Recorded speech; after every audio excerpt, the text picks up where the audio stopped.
I can't stand the distance between us.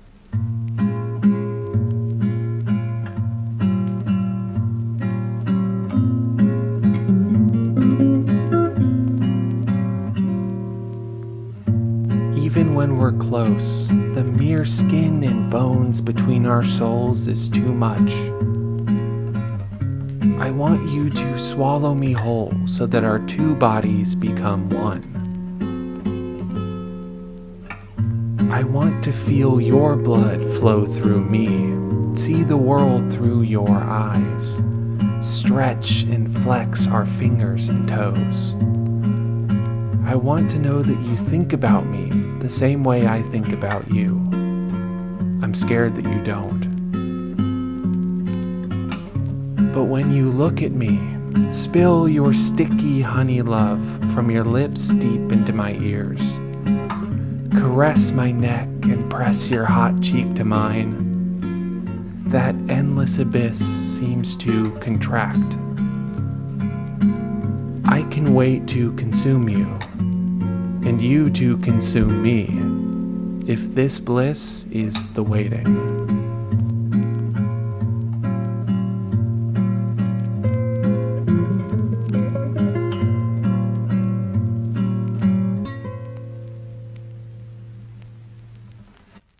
I couldn't find a way to express how much Botan Kamiina fully blossoms when drunk affected me. The words describing how great and special and magical it was felt clunky and blunt, like a thick pane of glass over a masterpiece. We still have plenty of analysis and praise to go over for this anime, but writing and editing that poem felt more right. I hope you enjoyed it, and as we go over what I saw in this show, I think the connecting threads to what I wrote will be clear. There's a lot of hubbub about yearning these days. It feels like it's on a pedestal of sorts, attached to any Instagram reel or YouTube short I see using clips of a popular love story. I worry that it's almost become shorthand for love in some ways, just slapped onto any kind of affection. Well, step aside all other yearners, because Kamiina Botan is here to claim the crown. This is a singular anime in my eyes. The animation quality and dynamism, the characters with such depth as to feel like living and breathing people, the dialogue that at once cuts straight to the point and covers up infinite expanses of thought and emotion. They all converge to elevate this story about a group of college students that live, drink, and love together. Even something like the eye catches that intersperse amongst each episode are as breathtaking as entire seasons of anime I've watched. And to think the summary text for this anime reads, "New university life, new dorm mates, and a whole new world of drinks." It's not wrong, but it makes it sound like this is just a lighthearted show about friends drinking together. That's what I thought it was going to be. Instead, what I found was an impossibly thoughtful and measured romance anime, universal in its specificity. And at the center of it all is that idea of yearning. Pining for someone when they don't love you back, when they have their eyes on someone else, when they do love you back, but even that doesn't feel like enough. Why is yearning such a powerful expression of love in Kamiina Botan? And how does this anime use every other aspect of its execution to further that idea?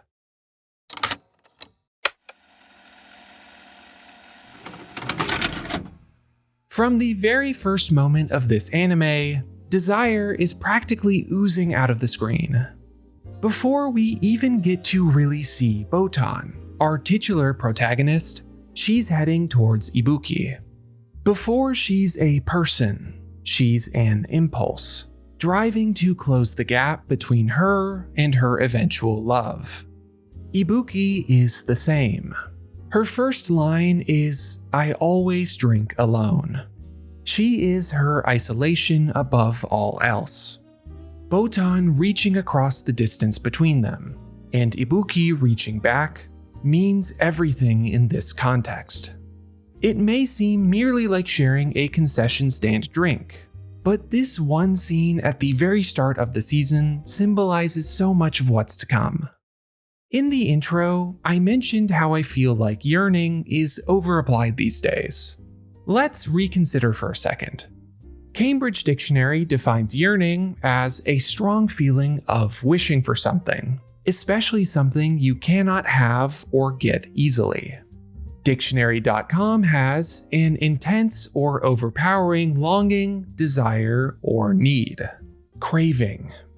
But maybe my favorite and the most concise comes from Merriam-Webster. A tender or urgent longing. What makes yearning such a potent emotion to see portrayed is that blend of intensity and struggle. A need for something that feels almost helpless. Kamiina Botan gives us the tenderness and the urgency, as potent as the alcohol that our friends consume over the season. Each episode is a lethal concoction of heartache that Ibuki and Botan aren't as close as they feel they want to be, but also unbridled delight at every step they take. This is a story that stretches out the space between the first feelings and the eventual confession. But it doesn't do it just to have a nice conclusion to the season. It's in service to that yearning that permeates every moment that passes by. When Botan and Ibuki agree to call each other by their names. When they write each other's names on the slips of paper at the shrine. When they paint their nails the same color. It's like this story is finding every way to show I love you instead of saying it. Every time the two of them are together, the shots are so close up to their faces. We see the love swirling in their hearts in the way their eyes shine, the curve of their lips, the way their bodies get close as if drawn in by magnets. That tension between them builds and builds and builds all the way to the finale, detailing the longing that grips both of them. The flip side of the coin that is yearning is the distance, the struggle to obtain what you so desperately want. We see that in our main couple plenty, but I think we'd be better served looking at the supporting cast here. Kanade is sort of a foil to Botan. Where Botan presents the longing of requited love, Kanade is consumed by a yearning for the Ibuki that she cannot have. She met Ibuki in almost the same way that Botan did, finding her as she drank alone. But unlike Botan, she didn't have the courage to reach out. Now she is doomed to regret that forever, and watch as the other two delight in each other's company, like someone standing at the edge of a cliff and gazing at the other side. Kanade isn't stupid, she knows what's happening. But she just can't let her love go. That's her yearning, the helplessness never dulling the knife lodged in her heart. The scene where she tries to drink with Ibuki in episode 5 is agonizing. Her jealousy of Botan seeps out of her in the most pitifully desperate way. Ibuki can feel what's going on, probably has always been somewhat aware of Kanade's feelings, but has to let it play out. It's all implied, but the message is clear. She won't drink with Kanade, symbolizing romance in this case, but she will smoke her cigarette, a nod to something more like friendship. Kanade will live with this, she has to, but it doesn't stop her from longing for Ibuki even after this moment. Love is enduring, and that has a double-edged aspect in this story. Chinlan is another interesting interpretation to the yearning angle of this show. She comes in more aimlessly, at first being drawn to Botan. When she sees the love between her and Ibuki, it's almost like she's envious of that connection. As she moves on to Kanade, it again feels like she's aware and intrigued by that yearning on display. But after we get to know her more, see what appeals to her about the people in her life, something deeper emerges. To Chinlan, It feels like yearning is more cultivated than destined. She may have been attracted to Botan in a way at the start, but there's another whole list of things about Kanade that she likes.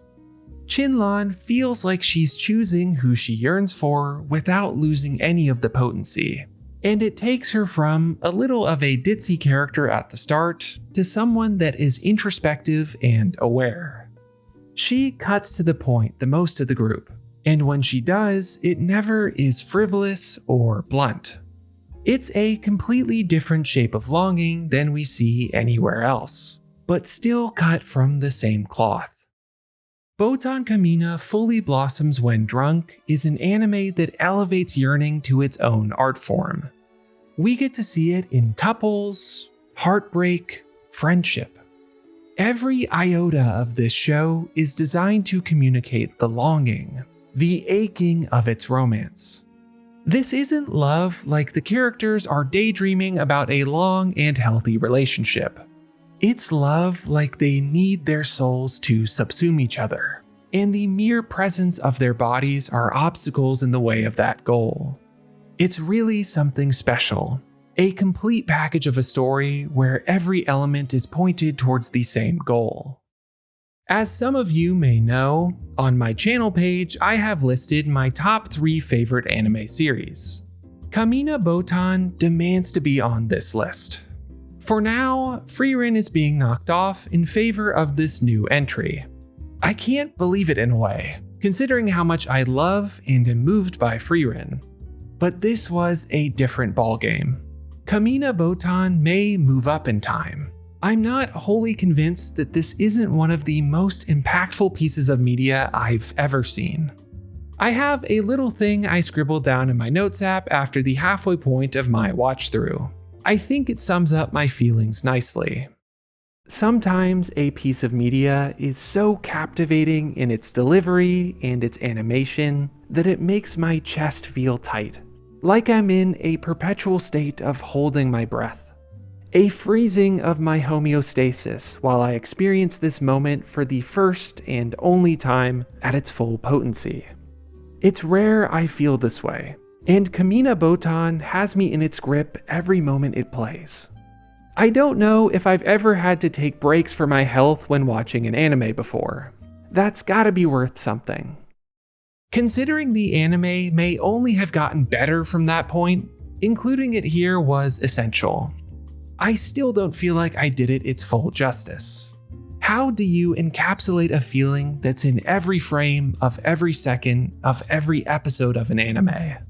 Maybe you just do your best, and then tell people to watch it for themselves. So do that if you haven't already. And that ends today's episode of Love and Anime. If you enjoyed the video and like video essays about romance, anime, and romance anime, liking and subscribing helps a ton, as does hitting the hype button on the mobile app. I'm Slam Anime, and I'll see you next time.